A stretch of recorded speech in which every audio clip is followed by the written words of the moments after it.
Assalomu alaykum hurmatli do'stlar. Hammaga xayrli tong. Sizlarga bir narsani ko'rsatmoqchiman. Avtoko'rikdan o'tdim. O'zbekistonda. Mashinam ham O'zbekistondagi. Birorta o'zbekcha so'z topib beringizlar qani.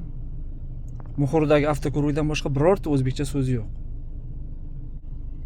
Bu nima ahvol bu? Qachon bir o'zbek tiliga to'liq o'tamiz? 35 yil bo'ldi mustaqil bo'lganimizga, haligacha hamma narsa, bankka borsangiz, pechatlargacha, muhrlargacha hammasi ruscha, yarmi ruscha, o'zbekcha aralashgan. 35 yil bo'ldi mustaqil bo'lganimizga, hali bir hamma narsani yarmini ruscha chiqaramiz.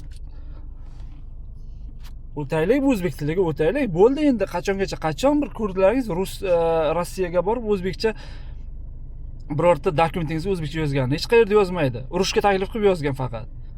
17 yil o'zim Rossiyada bo'lganman. Maktablarga ham farzandingizni maktabga qo'yaman desangiz, bog'chaga qo'yaman desangiz, hozir ruscha imtihon topshirasizlar. Millatchilik emas, bu O'zbekistonda yashayapmiz. O'zbek tiliga o'taylik, bo'ldi. Odam asabi chiqadi-da, bu O'zbekistonda yashab, ko'rikdan o'tganman, lekin ruscha hamma ma'lumotlar. Hamma ishiga omad, charchamangizlar.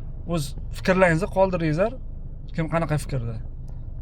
Keyin yana ko'plar, bizlar ko'p millatli davlat. Ko'p millatli davlatmiz, lekin aslida birinchi til bu o'zbek tili bo'lishi kerak. Hamma narsa o'zbek tilida chiqishi kerak. Hamma o'zbek tilini bilish kerak. Qolgan ingliz tili, fransuz tili, rus tili hammasini insonni o'ziga bog'liq. O'rgansin. Ko'p til bilgan yaxshi, lekin birinchi O'zbekistonda o'zbek tili bo'lishi kerak. Hamma ishiga omad, charchamangizlar.